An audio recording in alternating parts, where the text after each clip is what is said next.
നമസ്കാരം. Raf talk മലയാളത്തിലേക്ക് എവർക്കും സ്വാഗതം. ഇരട്ടി മധുരമാണ് ഈ രാത്രി ബ്ലാസ്റ്റേഴ്സ് ആരാധകർക്ക് സമ്മാനിക്കുന്നത്. ചെന്നൈയിൻ FC ബ്ലാസ്റ്റേഴ്സ് തോൽപ്പിച്ചതിന് തൊട്ടു പിന്നാലെ ഇതാ ആ കാര്യം കൺഫേംഡ് ആവുന്നു. കേരള ബ്ലാസ്റ്റേഴ്സ് പരിചയ സമ്പന്നനായ ഒരു ഗോൾ കീപ്പറെ സൈൻ ചെയ്തിരിക്കുന്നു.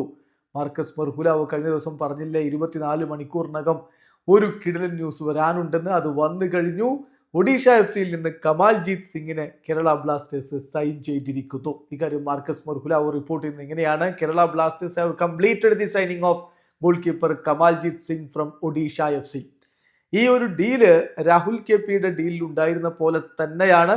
അതായത് എ സിമിലർ ലോൺ ഫീ, മാത്രമല്ല the same clause that cannot play against Odisha in the playoff. ഒഡീഷയ്ക്കെതിരെ കളിക്കാൻ പറ്റില്ല. അപ്പോൾ രാഹുൽ KPക്ക് ബ്ലാസ്റ്റേഴ്സിനെതിരെ കളിക്കാൻ പറ്റുന്നുണ്ടായിരുന്നില്ലല്ലോ. അതുപോലെ ഒഡീഷയ്ക്കെതിരെ ഇനിയിപ്പോൾ പ്ലേ ഓഫിൽ കേരള ബ്ലാസ്റ്റേഴ്സ് വേഴ്സസ് ഒഡീഷ മത്സരമൊക്കെ വരികയാണെങ്കിൽ അവർക്കെതിരെ കളിക്കാൻ പറ്റില്ല എന്ന ക്ലോസ് ഇതിലുണ്ട്.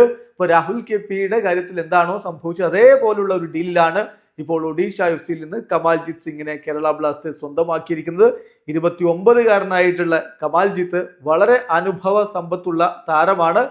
അദ്ദേഹം സ്പോർട്ടിംഗ് ഗോവയിലൂടെ അദ്ദേഹത്തിന്റെ സീനിയർ കരിയർ ആരംഭിച്ചു. പിന്നെ മിനർവ പഞ്ചാബിൽ കളിച്ചു, പൂനെ സിറ്റിയിൽ കളിച്ചു, ഹൈദരാബാദിൽ കളിച്ചു, ഒഡീഷയിൽ കളിച്ചു, ഈസ്റ്റ് ബംഗാളിൽ കളിച്ചിരുന്നു. ഇപ്പോഴിതാ ഒഡീഷ FCയിൽ നിന്ന് കേരള ബ്ലാസ്റ്റേഴ്സിലേക്ക് അദ്ദേഹം ജോയിൻ ചെയ്യുന്നു. തീർച്ചയായിട്ടും ഇത് ബ്ലാസ്റ്റേഴ്സ് ആരാധകർ ആഗ്രഹിച്ചൊരു നീക്കമാണ്.